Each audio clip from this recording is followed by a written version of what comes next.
आया Mike Hesson د Pakistan cricket team नवी head coach Babar Azam ته رشاد وکټ کیپینګ مشوره ورکړې و. آیا بابر اعظم ته رشاد مایک هیسن د طرف دا ویل شو چې ته په ټي 20 کې خپل سټرایک ریټ 150 ته ورسوه نو البته مو ټي 20 ټیم کې خلو نو دې حواله سره مایک هیسن مکمل حقیقت ښکارا کړی دی.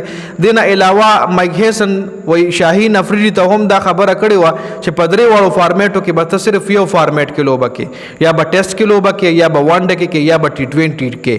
نو شاهین افریدي نه هم تاسو شو چې ته په کم فارمیټ کې لوبه کول غواړي. نو دې حواله سره هم مایک هیسن مکمل حقیقت ښکارا کړی دی. په سوشل میډیا باندې ما په هم یو ویلاګ جوړ کړو چې مایک هیسن بابر اعظم ته وایي چې وکټ کیپینګ سکلز ځان کې راولا اور یا سټرایک ریټ چې کوم ته 150 ته ورسو نو البته موږ په ټي 20 ټیم کې خلو. په میډیا باندې دا خبره ډیره زیاته ورل شوې و چې ما په هم یو ډیټیل ویلاګ تاسو سره شریک کړو که چېرې تاسو زما ډیلی ویورز یې. نو اوس د دې خبرو تردید چې کوم دی مایک هیسن په صفا الفاظو کې کړی دی. په یو انټرویو کې د پاکستان کرکټ ټیم نوی هیډ کوچ مایک هیسن نه پوښتنه وشوه چې آیا تا واقعي بابر اعظم ته د وکټ کیپینګ ویلي چې ته وکټ کیپینګ هم زده کا او آیا تا واقعي بابر اعظم ته د 150 سټرایک ریټ هم ویلي دي چې ته 150 سټرایک ریټ ځان ورسو نو البته موږ ټي 20 ټیم کې راولو. نو دې حواله سره مایک هیسن ویلي چې ما خو بابر اعظم ته د وکټ کیپینګ نه دی ویلي چې ته ځان سره وکټ کیپینګ سکل ځان کې راولا یا وکټ کیپینګ زده کا او نه مې ورته دا ویلي چې ته خپل سټرایک ریټ 150 ته ورسوه. دا خو مایک هیسن بیخي د دې خبرې نه انکار شوی چې ما دا نه دی ویلي.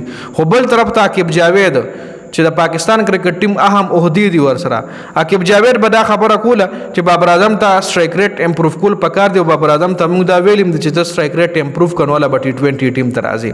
نو یا خو ګوره عاقب جاوید دروغ وای او یا مایک هیسن دروغ وای. کې د شي مایک هیسن بابر اعظم ته ویلي چې سټرایک ریټ 150 ته ورسو خوست د میډیا مخکې منکر شوی دی چې نه ما خو بابر اعظم ته وکټ کیپینګ او د سټرایک ریټ نه دی ویلي. خاصه تا نه دی ویلي نو بیا عاقب جاوید ولې د سټرایک ریټ خبره کوي او کچره د سټرایک ریټ ایشو نشته دی نو بیا بابر اعظم ولې په ټیم کې نشته دی. لکه دا سوال هم وچتیږي چې لکه مایک هیسن ویلي چې بابر اعظم ته د وکټ کیپینګ او سټرایک ریټ ما نه دی ویلي نو بیا بابر اعظم په ټي 20 ټیم کې ولې نشته. دا هم یو غټ سوال وچتیږي چې تاسو له مثلا نشته دی د سټرایک ریټ نه نشته دی نو بیا بابر اعظم تاسو له ټیم نه ډراپ کړي ولې دی. یا خو عاقب جاوید دروغ وای یا مایک هیسن دروغ وای یو کس پکې دروغ وای. خو خیر دا اپډیټس چې مایک هیسن منکر شوی دی. خپل طرف ته 150 سټرایک ریټ کوم وګورو نو هغه د پاکستان کرکټ ټیم کې د خخو کلاړیانو نشته دی. نه فخردمان 150 سټرایک ریټ نه دی. د سلمان علي هغه د شاداب تقریبا لږ زیات ته خو 150 نه دی. دینه علاوه کرنٹ ټیم کې کوم وګورو نو جوان ټیم اوس چې کوم دی د محمد حارث او د حسن نواز سټرایک ریټ چې کوم دی 150 نه بره دی. خو محمد حارث او حسن نواز سم میچونه کړی دي. دا خو چې دی یو 40-50 میچز وکي او 40-50 میچز کې دی د سټرایک ریټ 150 دی برقرار وساتي نو ډیره ښه خبره به وي چې داسې یو کلاړیان هم راشي چې 40-50 میچز کړي وي خپل سټرایک ریټ 150 ساتلی نو دا پاکستان د پر ډیره د فخر خبره وي. خو مشکله ده بابر اعظم څومره ډیر میچز کړي دا خو لا نوي کلاړیان نه خو ډیر کم میچز دي نو دای چې زیات میچز وکي نو الله به پته لګي چې دای خپل سټرایک ریټ مینټین ساتل شي کنه.